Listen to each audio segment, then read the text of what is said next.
Muito bem, vamos continuar e vamos ao que interessa. E a primeira aula desse curso, e uma das mais importantes, é você entender a diferença entre entregabilidade e inbox placement. Porque é diferente. É diferente o seu e-mail chegar do servidor do remetente para o servidor receptor, né, de qual caixa do e-mail vai cair.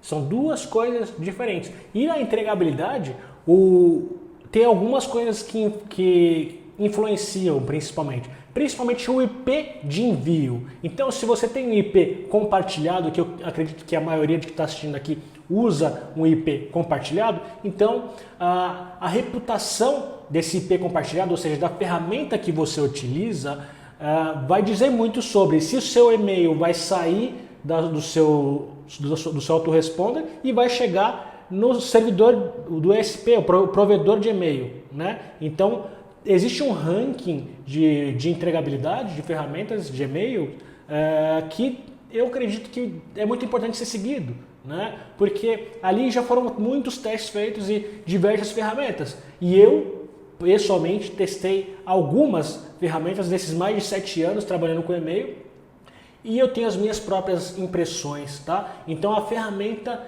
em si, só ela não vai fazer o seu e-mail cair na caixa de entrada. É muito do seu trabalho como profissional de e-mail. Porém, a ferramenta tem um pontinho de importância aí, tá? Então, assim, deixa eu, antes de falar de ferramentas, explicar como funciona o processo de envio de e-mail. Então, você, remetente, criou a mensagem, certo?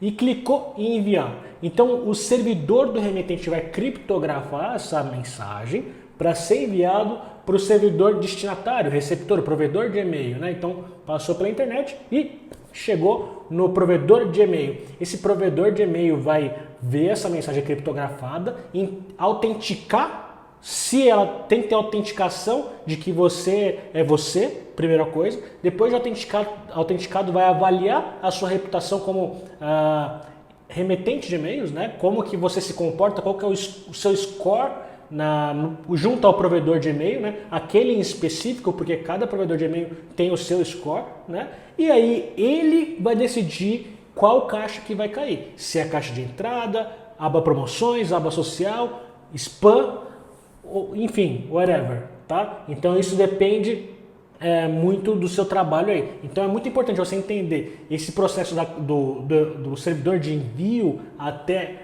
o provedor de e-mail. Isso aqui é a entregabilidade e a decisão do provedor de e-mail em cima da sua reputação que vai definir qual a caixa que vai cair, tá? Então esse processo é importante você saber que exista antes de colocar a culpa na ferramenta de e-mail, né? A ferramenta de e-mail tem a sua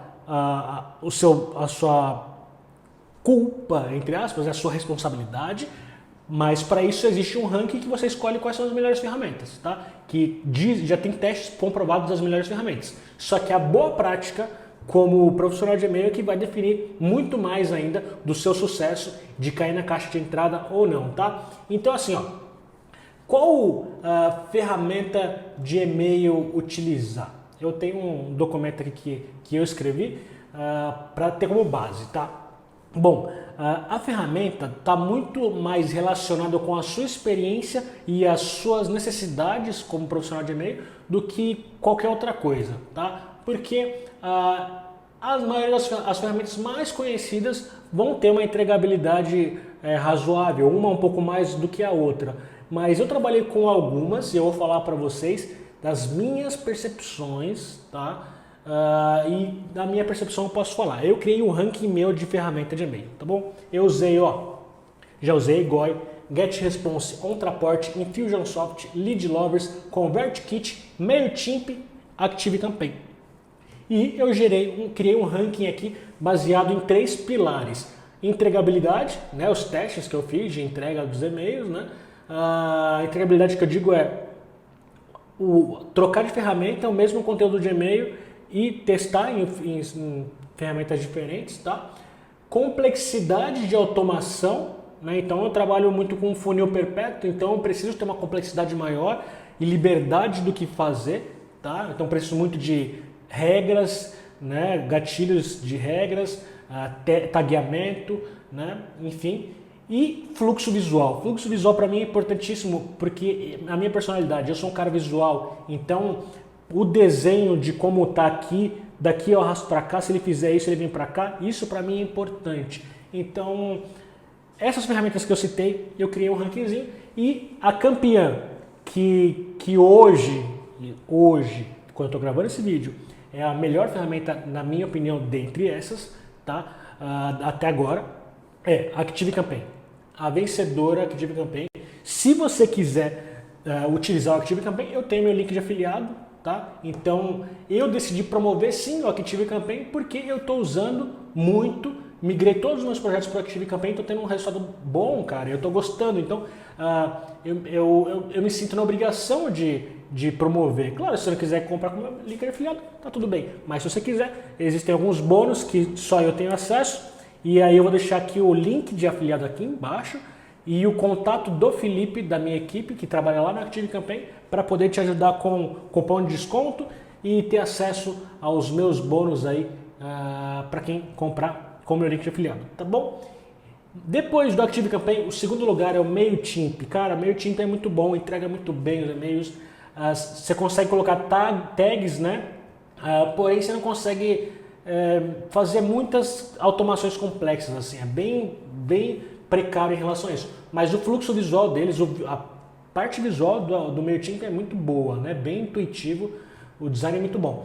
Em terceiro lugar, eu coloquei ConvertKit. O ConvertKit também tem uma entrega boa, tá? Não é tão bom quanto os outros dois de cima, porém a complexidade de automação deles é boa. Eu considero boa, bem boa na real.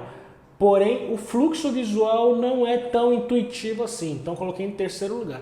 Em quarto lugar, tem meio que mais ou menos que um empate técnico aqui entre Infusionsoft e Leadlovers. O Leadlovers é uma ferramenta brasileira, né? Eu até tenho o link de afiliado, posso colocar aqui embaixo também. É uma ferramenta mais para quem está começando. Então, quando você precisa de mais automações, um funil mais complexo, ActiveCampaign, velho, vai para ActiveCampaign. Agora, se você está começando, que é a mais barata, Leadlovers é uma boa alternativa. Eu vou colocar o link de afiliado aqui embaixo.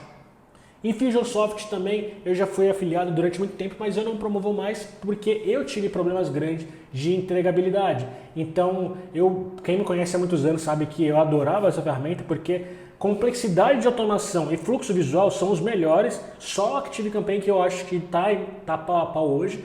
Porém, a entregabilidade de e-mail me decepcionou muito durante um período grande aí, onde eu tinha base de e-mails muito grandes, né? Então, perdeu muito ponto comigo, então caiu bastante no ranking. E depois eu testei o OnTraport já, GetResponse e Egoi. O OnTraport é uma ferramenta que tem complexidade de automação boa, tá? Fluxo visual horrível e entregabilidade razoável.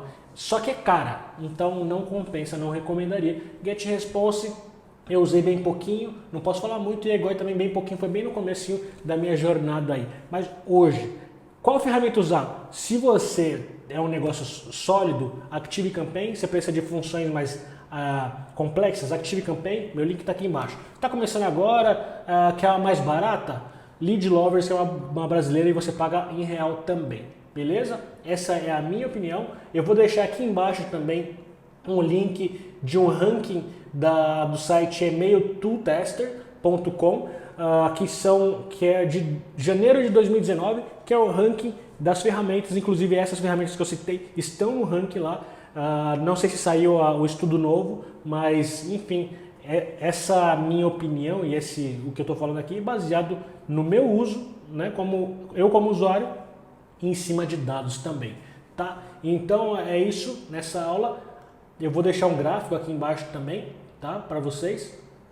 E daqui a pouco a gente volta na próxima aula com mais conteúdo. Então, se você estiver gostando, já vai deixando o joinha aí. Próxima aula vou falar sobre subdomínio e autenticações.